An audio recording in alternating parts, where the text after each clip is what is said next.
Hi అండి, మన channel ఎంతో టేస్టీగా సింపుల్గా డెలిషియస్గా ఉండే సేమియా పాయసం ఎలా తయారు చేయాలో చూద్దాం, వచ్చేయండి.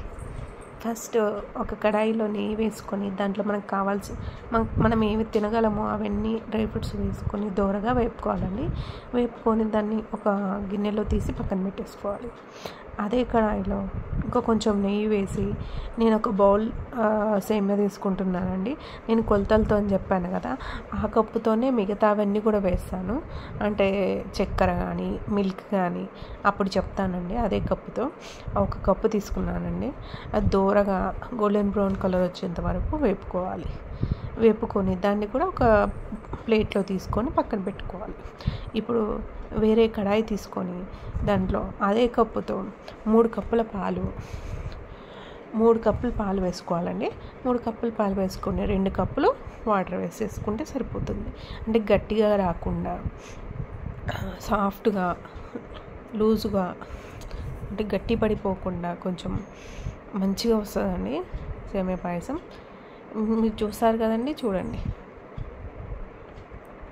ఇలా ఒక పొంగు వచ్చేంత వరకు ఉంచుకొని తర్వాత దాంట్లో సేమియాలు వేసేసుకోవాలండి. వేసేసుకొని దాన్ని కూడా ఒక 10 మినిట్స్ బాయిల్ చేయాలండి మీడియం ఫ్లేమ్లో పెట్టుకొని. తర్వాత 1 కప్పు చక్కెర, అది కూడా బాగా కరిగేలాగా పైన అది అంత నెయ్యి అండి, ఏమేమి అనుకునే వాళ్ళు. ఒక టీ స్పూన్ యాలకుల పొడి కూడా వేసుకోవాలి. వేసుకున్న తర్వాత అలా బాగా బాయిల్ అవ్వాలండి. బాయిల్ అయిన తర్వాత మనం ఆల్రెడీ రోస్ట్ చేసి పెట్టుకున్నాం కదండి డ్రై ఫ్రూట్స్, అవన్నీ దాంట్లో వేసేసుకొని కలిపి ఒక 5 మినిట్స్ ఉండేసి దించేసుకోవాలండి. ఎంతో టేస్టీగా స్వీట్గా క్విక్గా అయిపోయే సేమియా పాయసం రెడీ అయిపోతుందండి. ఒక్కసారి ఇలా ట్రై చేయండి.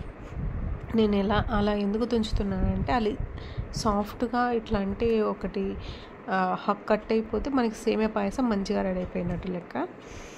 అలా ఉంటుందండి సేమియా పాయసం, అది గట్టి పడదు. అలా చేసుకుంటే చాలా బాగుంటుంది. ఒక్కసారి ట్రై చేయండి. ఈ వీడియో కనుక మీకు నచ్చితే లైక్, షేర్ అండ్ సబ్స్క్రైబ్ చేయండి. ఒక్క లైక్ చేయండి ప్లీజ్.